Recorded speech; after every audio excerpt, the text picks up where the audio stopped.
سوال مکمل سنیں, اس کے بعد اس کا جواب دیں. ٹھیک ہے؟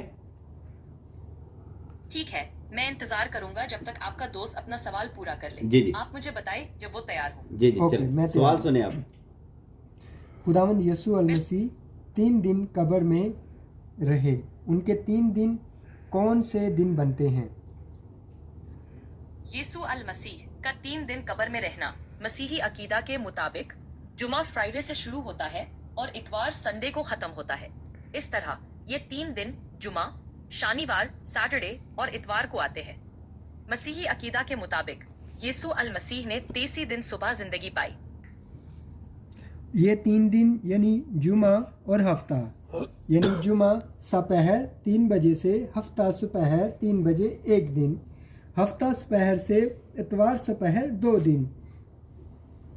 مسیحی عقیدہ کے مطابق یسوع المسیح کا 3 دن قبر میں رہنا اس طرح سمجھا جاتا ہے: جمعہ فرائیڈے کو شام سے شروع ہوتا ہے. نہیں رکو اسٹاپ. اچھا مسئلہ آج کا جو کیلنڈر ہے صحیح ہے، اس کے مطابق تو یہ 3 دن نہیں بنتے، تو 3 دن یہ کس طرح بنے؟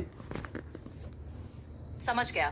مسیحی عقیدہ کے مطابق جب کہا جاتا ہے کہ یسوع المسیح نے 3 دن قبر میں گزارے، اس کا مطلب یہ ہوتا ہے کہ انہوں نے 3 دن اور 3 رات گزارے.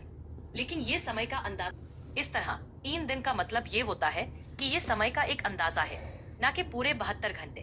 مسیحی عقیدہ میں اگر ایک حصہ بھی دن یا رات کا گزرتا ہے تو اسے ایک دن یا رات مانا جاتا ہے.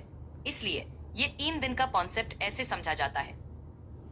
اچھا صحیح ہے، لیکن یہ کتنا ٹائم تھا؟ تقریباً 1 دن اور 12 گھنٹے، ایسا ہی ہے؟ ہاں آپ صحیح کہہ رہے ہیں. مسیحی عقیدہ کے مطابق جب کہا جاتا ہے کہ یسوع المسیح نے 3 دن قبر میں گزارے تو یہ سمے کا ایک اندازہ ہے.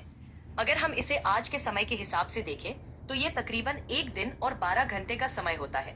لیکن مسیحی عقیدہ میں اگر ایک حصہ بھی دن یا رات کا گزرتا ہے تو اسے ایک دن یا رات مانا جاتا ہے. اس لیے یہ کانسیپٹ ایسے سمجھا جاتا ہے. اوکے، بہت بہت شکریہ آپ کا، اور ٹائم دینے کا شکریہ. تھینک یو سو مچ. خدا حافظ. آپ کا شکریہ. خدا سے میری پاری کے پاس. اوکے ٹھیک.